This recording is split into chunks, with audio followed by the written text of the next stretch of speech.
Meus caros, muito boa tarde a todos. Cumprimento todos os senhores conselheiros da mesa, todos os deputados, a Assembleia da República, os nossos deputados europeus, os autarcas presentes, todas as estruturas do partido, distritais, locais. Pedi hoje, e gostava de agradecer especialmente ao Distrito de Beja e ao seu Presidente, ao Mário Cavaco, por nos ter recebido aqui em Beja. Peço uma salva de palmas também para a nossa secretária.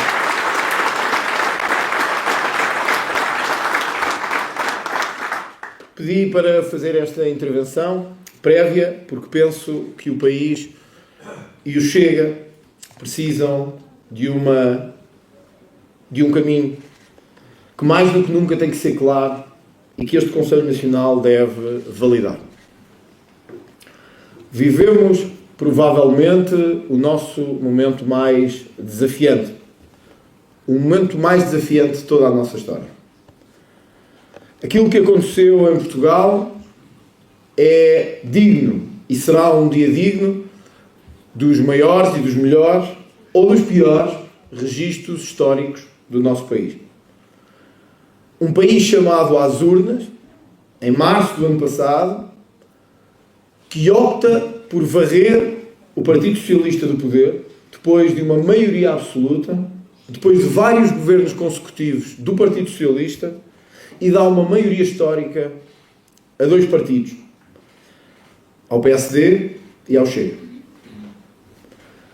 Aquilo que aconteceu depois é sabido de todos, e o momento em que estamos também é conhecido de todos.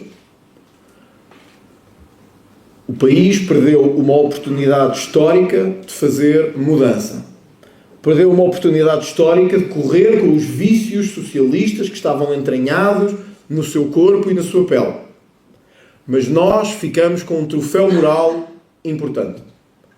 É que nós fomos os primeiros, mesmo com sacrifício de algum do nosso eleitorado, a dizer que nós queríamos, estávamos disponíveis para construir uma alternativa ao Partido Socialista.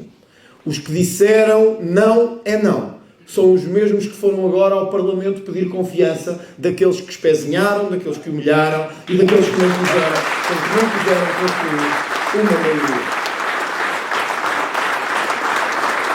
Mas estas eleições nem sequer têm que ver diretamente com esse momento histórico.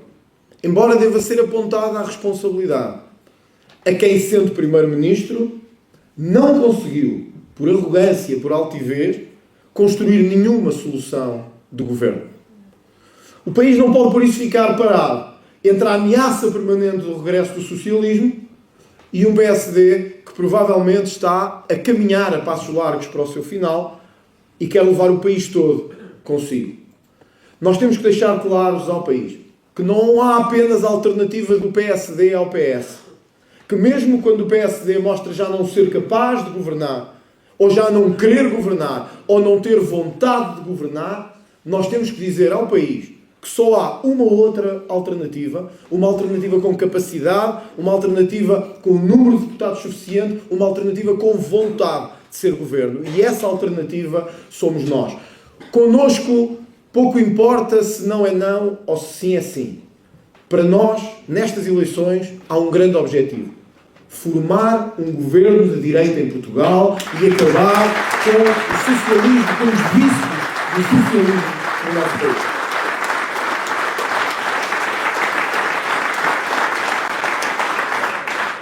Porém, não devemos deixar de dizer o óbvio. E o óbvio é a irresponsabilidade gritante de um Primeiro-Ministro que, perante factos incontornáveis, prefere atirar o país todo para a lama do que ser ele próprio a sair com dignidade.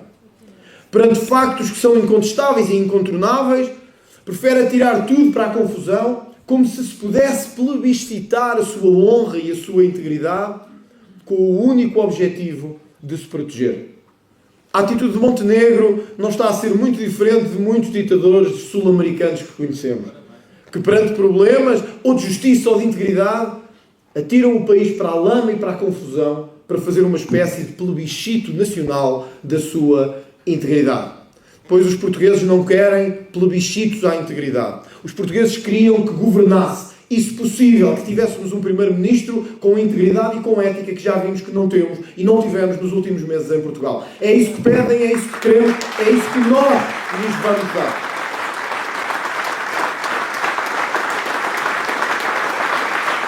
Eu encontro muitas vezes na rua pessoas que me perguntam: estou muito confuso com o que se está a passar. Estou muito confusa com a situação em que ficamos. Não pode um primeiro-ministro ter património? Não pode um primeiro-ministro ter trabalhado? Não pode um primeiro-ministro ter vida para além da política? Não só pode, como deve. E nunca houve um único dirigente do Chega que dissesse: não, nós queremos é políticos de carreira, que façam toda a carreira da política. Não. Mas uma coisa é fazer carreira da política. E eu acho que o Luís Montenegro nem sequer tem assim um grande cartão de visita fora da política, pois toda a vida dele parece ser em torno da sua vida política. Mas um político pode ter vida e deve ter vida. Tem é que estar disposto a mais escrutínio do que todos os outros. Porque nós temos os mesmos direitos que todos os outros cidadãos. Mas por causa do voto e da confiança, temos um dever maior de explicar o que se passa. E portanto não. O primeiro-ministro não pode chegar e comprar 2 casas a pronto de 800 ou 900 mil euros se o seu património não bater certo com isso. Porque levanta a suspeita forte de que lhe entrou dinheiro que não devia ter entrado quando exercia funções. Não, o primeiro-ministro pode ter vida. Não pode é continuar a receber enquanto é primeiro-ministro, pois que isso nem em Portugal, nem em nenhuma democracia do mundo, um país ou um primeiro-ministro podem estar a receber enquanto exercem funções. E sim, um primeiro-ministro pode, porque isso até é positivo, mostrar que teve vida e teve património. O que não pode é, para escapar ao controle das contas, distribuir o seu dinheiro por várias contas abaixo do limite legal, como José Sócrates fez e outros fizeram, porque isso não é ser Montenegro. Isso é ser José Sócrates. E nós já tivemos um, não precisamos de mais um na democracia portuguesa.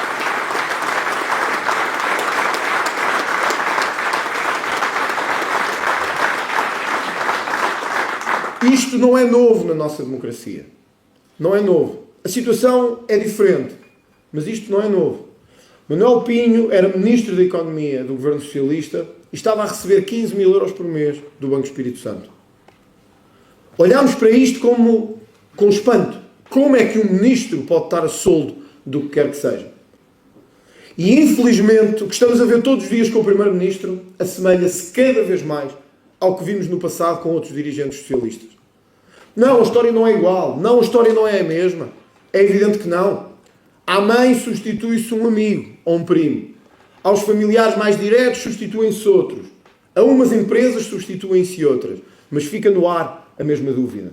Fica no ar a dúvida da integridade de um Primeiro-Ministro. Porque sim, volto a dizer, nós não queremos pobres em Portugal. Quem nos dera a nós que todos fossem ricos. E quem nos dera a nós que todos pudessem ter os meios que o Luís Montenegro tem para comprar casas.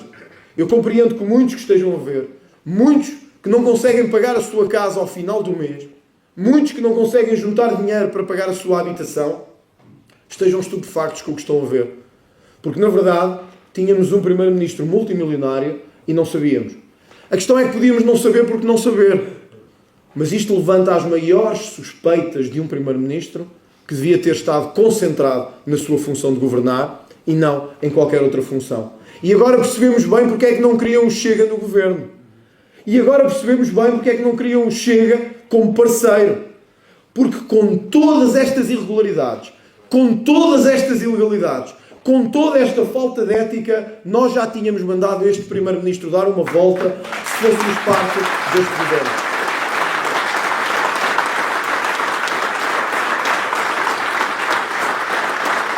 Na verdade, o não é não tinha nada a ver com ideologia, nem sequer com pensamento político. Tinha a ver com não quererem escrutínio àquilo que iam fazer. Temos um ministro, o Ministro da Coesão, que fez ajustes diretos no dinheiro da Câmara com o seu próprio sócio de negócios. As pessoas dizem, mas não podem trabalhar? Podem! Não podem usar o dinheiro público para distribuí-lo entre os amigos. Não podem usar o dinheiro de todos para fazer os mesmos negócios que faziam quando eram empresários ou quando tinham a sua vida privada. Podem e devem trabalhar. Não podem aprovar leis que depois vão valorizar os seus terrenos e que os vão vender ao dobro, ao triplo ou ao quádruplo do preço. Podem trabalhar, mas só podem trabalhar se forem sérios, porque este país está farto de bandidos em todos os séculos, em todas as décadas e em todo o momento que vivemos em democracia e fora dela.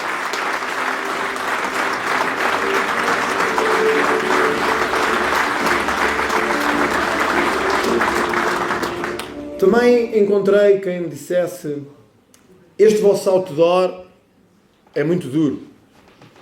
Este vosso outdoor é muito exigente. Este vosso outdoor tem um impacto muito forte. E tem. E tem. Podemos discuti-lo e avaliá-lo. Mas fica hoje evidente, quer eles gostem, quer eles não gostem, que 50 anos de democracia sempre a rolar entre PS e PSD nos trouxeram até aqui. Que 50 anos a rodar entre PS e PSD, substituíram-se os nomes, mudaram-se as perucas, mudaram-se as cadeiras, mas o circuito foi o mesmo. O circuito da compra e venda foi o mesmo. O circuito da troca de favores foi o mesmo. O circuito do pega num e mete-o ali a ver se cala é o mesmo. O circuito da tentativa de comprar todos os setores do Estado, desde baixo até cima, não é diferente no PSD do que foi no PS. 1/3 dos autarcas do PSD que cessam funções porque não se podem recandidatar, já têm lugar assegurado, ou tinham, neste governo. O que é isto, senão a maior escala de favores e de compadrio da nossa história? Ficas aí, mas quando acabares não te preocupes. Ter que ir trabalhar outra vez? Não te preocupes. Vens para aqui. E este ciclo não para de nos empobrecer, de nos enlamear e de nos atirar cada vez mais para o fundo. Por isso o outdoor é duro, mas ele visa dizer ao país que agora já não há desculpa. Agora já não há desculpa. Já viram que é igual. Porque havia que ainda achasse que não era igual. Que 8 anos de socialismo tinha criado um novo PSD. Não criou. É o mesmo. É o mesmo velho PSD dos vícios, das negociatas. É o mesmo. Portanto, agora não tem outra alternativa. Agora já não há o PS ou o PSD. Porque, na verdade, que moral tem Pedro Nuno Santos de falar da situação de Luís Montenegro? Que moral tem o PS, cujos governos, quase todos, no seu fim, tiveram escândalos enormes de corrupção, para vir falar da corrupção ou das ilegalidades do PSD? Que moral tem o PS, cujo secretário-geral, no governo, fazia negócios com a empresa de que ele também era titular com o seu pai? Que moral tem o Partido Socialista para falar de negócios entre público e privado? Não tem nenhuma. Por isso é que nestas eleições nós temos que dizer aos portugueses isto. Durante 50 anos, vocês trocaram e alternaram entre um e o outro. Durante 50 anos escolheram entre PS e PSD. Melhoraram? Não. Nunca. Piorámos sempre. Ficámos mais corruptos, mais enlameados, somos cada vez mais atrasados em relação à Europa. O nosso PIB é ultrapassado por países do leste, como a Roménia e outros. Por isso, a pergunta é esta. Desconfiam do André Ventura? Têm dúvidas? Será que vai ser exigente demais? Será que vai ser autoritário? Será que vai mexer o país demasiado nas suas fundações? O que é que têm a perder? Nós pedimos uma oportunidade. Uma. Depois nos julgarão como julgaram os outros durante 50 anos. Mas nós pedimos uma para fazer esta limpeza. Nós prometemos fazer esta limpeza. E nunca a pudemos fazer. Crescemos muito, é verdade. Mas ainda não nos deram a oportunidade de tomar as decisões de transformação do país. Na economia, na saúde, no combate à corrupção e a este conluio. No fazer-se justiça e garantir que não vamos ter a bandalheira que temos tido. No combate e no controle à imigração. Deem-nos uma oportunidade. Uma! É quase como dizia o brasileiro Tiririca. Isto pior que está não fica. Pior que está não fica. Pior que está não fica. É impossível. Hoje a imprensa internacional olha para Portugal e isto parece uma espécie aqui de Colômbia da Europa. Ou de Venezuela aqui encostada. Por isso, ouçam. Há dúvidas? Há. Há quem ache que eu vou fazer demais. Há quem tenha dúvidas do meu espírito genuinamente democrata. Mas vamos dizer às pessoas que não perdem nem perderão, pelo contrário, ganharão uma oportunidade histórica em fazermos esta transformação. Vamos dizer-lhes distrito a distrito, deem-nos uma oportunidade de fazer esta mudança. E num ano vão ver resultados. Em 3 anos vão ver super resultados. E em 4 vão ver um país completamente diferente daquele que têm. Em 4 anos vão ver um país completamente diferente daquele que têm.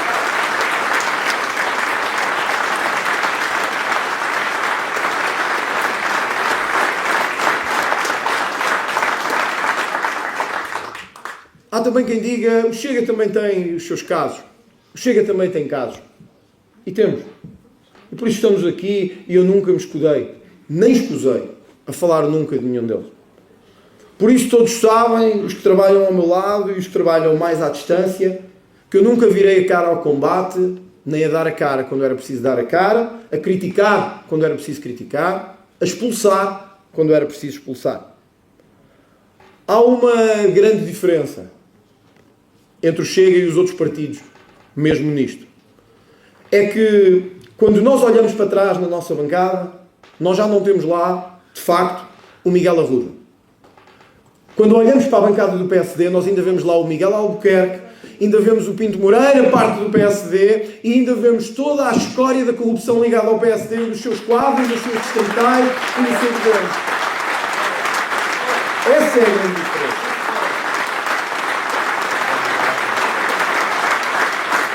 É que o Miguel Arruda saiu por vontade dele e por decisão minha. O Pinto Moreira sentou-se na bancada do PSD e ali ficou. Não como independente, mas como deputado do PSD até ao fim. Luís Montenegro, sabe-se lá porquê, nunca teve coragem de lhe dizer: Pinto Moreira, tens que sair. A história talvez um dia nos diga porquê. Mas eu tive coragem porque lhe disse a ele frente a frente e por isso posso revelar aqui frente a todos. Que lhe disse: Miguel Arruda, tens que sair. Não há segundo espaço nem segunda oportunidade. Tens que sair. Assim o país fizesse há 50 anos e nós tínhamos um país muito diferente.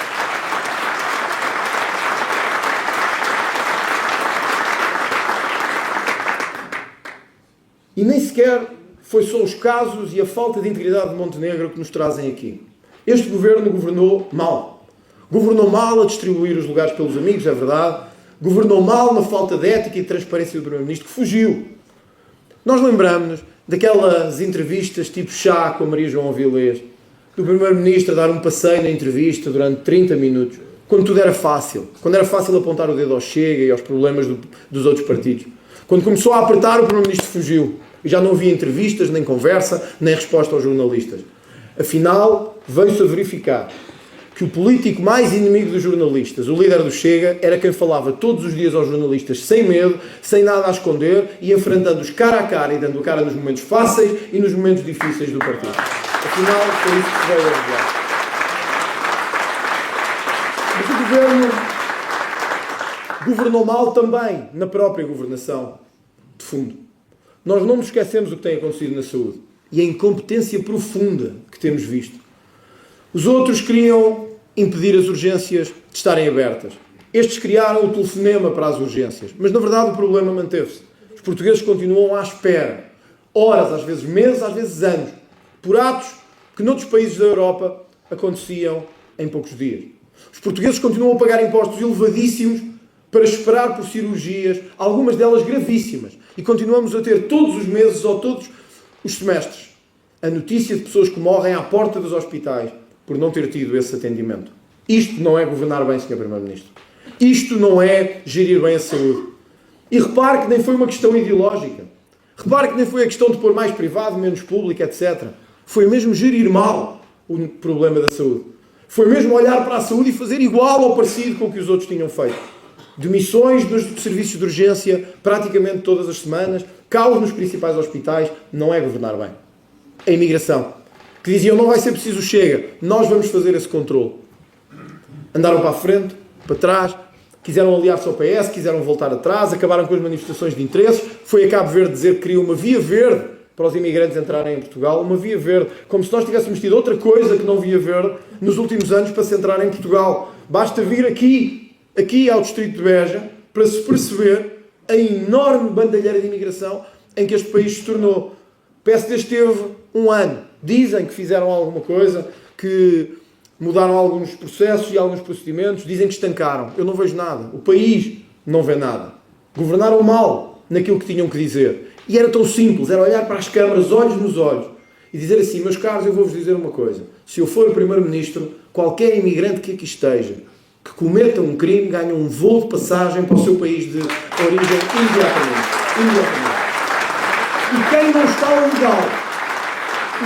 está legal, só tem uma forma de fazer. É sair e voltar a entrar legal. Por isso é que se diz ilegal. Porque tem uma consequência. Porque não é legal. Porque não cumpre as regras. E se nós dizemos a um que entrou e não cumpriu as regras, que pode ficar, depois se trata de tudo, todos os outros pensam o mesmo. E pensam, vale a pena para Portugal. Porque na Alemanha expulsam. Em França expulsam. No Reino Unido não consigo entrar. Então vamos lá para aquele país do canto da Europa. Ali ninguém nos faz nada. Ficamos, com sorte ficamos a receber uns subsídios para a casa, para o carro. Com sorte o nosso filho, quando nascer, vai receber mais uma porrada de subsídios, que este país é só subsídios, e nós continuamos o mesmo ciclo. Para quem trabalha nada, para quem trabalhou nada, e para quem vem de fora ou para quem é coitadinho, tudo. É o país ao contrário que nos deixou o PS, mas que nos deixou o PSD. É este ciclo que nós temos que interromper. É este ciclo que nós temos que interromper.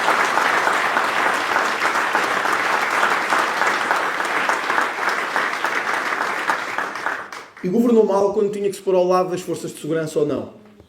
Quando alguns dos nossos polícias ficaram envolvidos em problemas por agirem em bairros difíceis de Portugal, o governo deveria deixar claro que há justiça o que é da justiça. Mas a posição de princípio de um governo é estar ao lado das suas forças de segurança. É dar o sinal ao país de que não vacilará. É dar o sinal ao país de que estará ao lado deles, pela ordem e pela segurança. Não podemos dizer que andamos ao lado deles, mas quando há um primeiro pequeno problema, olhamos para o lado e deixamos que os pezinhem, que os humilhem, que os prendam. Hoje um polícia em Portugal sente que se fizer alguma coisa vai para a cadeia mais rápido do que o bandido que prendeu. Essa é a verdade do sentimento deles. Em todas as castas, em todas as escalas, em todas as polícias. É o país da impunidade. É o país que não é capaz de olhar o crime olhos nos olhos como outros estão a fazer. E dizer que tem que agir mesmo que isto custe. Tudo isto não é do PS. Foi já de um ano de governação do PSD. E sejamos francos, tivemos uma Ministra da Justiça absolutamente incapaz. Absolutamente incapaz. Uma Ministra da Justiça que nos prometeu um grande pacote de luta contra a corrupção, mas percebeu ao meio do tempo que mais valia não falar mais deste assunto e mais valia deixá-lo morrer. Que reuniu os partidos para ouvir propostas. E o Chega, imagina, ingênuos que nós somos, lá fomos cheios de propostas na mão, a dizer que podiam fazer isto e aquilo e aquilo outro e tal. Viram alguma coisa? Zero. Zero de combate à corrupção deste governo. Quando o governo anterior tinha caído por causa da corrupção. Por suspeitas sobre António Costa. Então nós, esta campanha, temos de dizer aos portugueses, fazer-lhes uma promessa para o dia 1. Há presidentes que fazem promessas para o dia 1. Nós não podemos prometer o céu e a terra, mas podemos fazer uma promessa no dia 1. É que no dia a seguir a tomarmos posse, nem vamos precisar de mais, é no dia a seguir. Há a tomada de posse e no dia a seguir entra no Parlamento, o maior pacote anticorrupção que esta história já viu. No dia a seguir entra no Parlamento. No dia a seguir.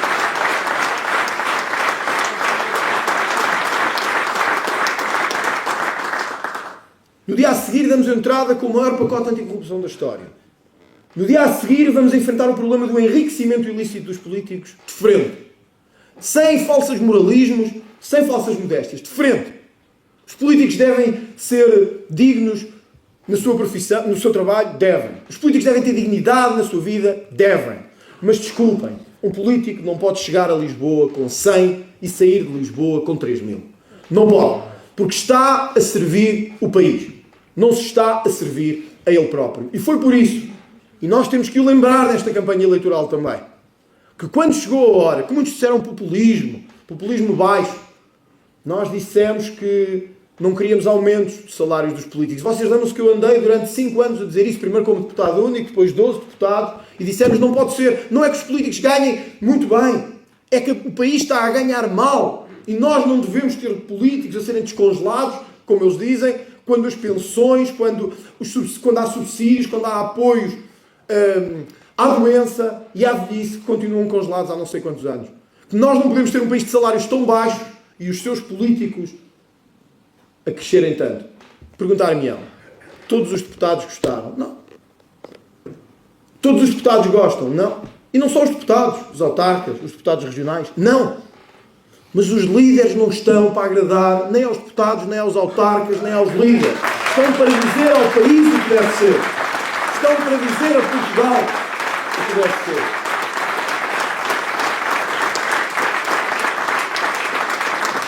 E nós tivemos a coragem de o fazer. Não só dissemos que não se via, como abdicámos. Viram o PS a abdicar de alguma coisa? O PS não abdica de nada. O PS não está a atacar o PSD pelo dinheiro que o Primeiro-Ministro recebeu. O PS quer ir para lá e ele receber, que é uma coisa diferente. A injustiça do PS é pensar porque é que estão lá estes tipos a receber e eu não. Isso é que é a injustiça do PS para o PSD. Por isso, nós não nos deixamos enganar e temos o nosso caminho muito bem definido. Passou um ano desde as eleições legislativas de março. Tivemos momentos melhores, tivemos momentos piores. Tivemos momentos mais duros, tivemos momentos de maior intensidade. Saímos à rua como nunca tínhamos saído. Lutámos por um país seguro, mesmo quando o país todo nos atacava. Lutámos contra a imigração desregulada, quando todos, nas televisões, nos jornais e na opinião pública e publicada, nos atacavam. Tivemos a coragem de nos mantermos firmes, quando outros nos queriam destruir à direita e à esquerda. Tivemos debaixo do maior ataque que alguma vez um partido teve. À direita e à esquerda. Mantivemos-nos firmes. Houve no meio resultados melhores e resultados piores. Não sabemos o que vai acontecer daqui a 2 meses. Mas sabemos uma coisa ao dia de hoje. É que todos os estudos de opinião, todos, mostram que o Chega não só sobreviveu, em alguns casos cresceu, como a nossa unidade para estas eleições está mais forte do que nunca.